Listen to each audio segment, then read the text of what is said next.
You're listening to the Amazing Facts Daily Devotional. Today's topic, Solar Storm. On September 1st, 1859, the Carrington superflare, the largest solar flare in modern history, struck the Earth, causing the most powerful geomagnetic storm ever recorded.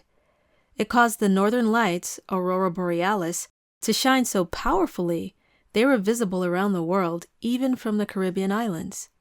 They were so bright over the Rockies that gold miners thought it was morning and got up to prepare breakfast.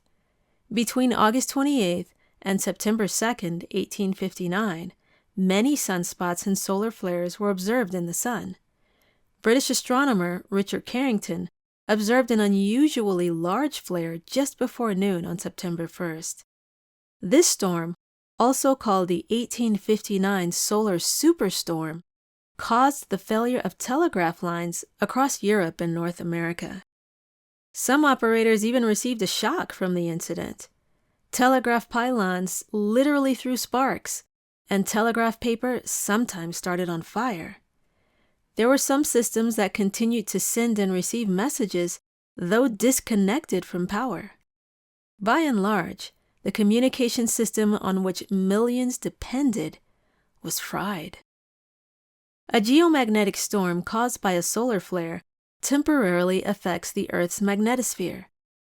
Ice core samples from Greenland have shown that this phenomenon takes place about once every 500 years.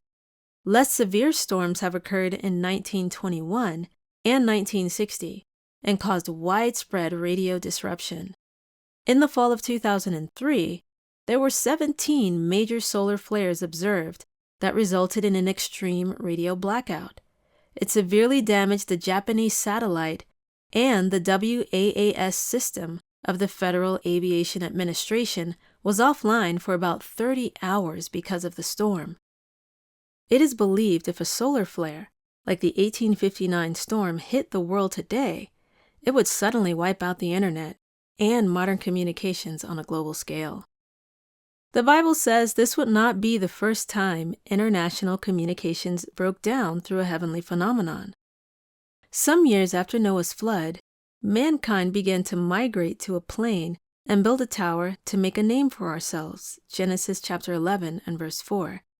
They directly rebelled against God's instructions, and the Lord came down and confused their language, verse 7, so that they could not communicate.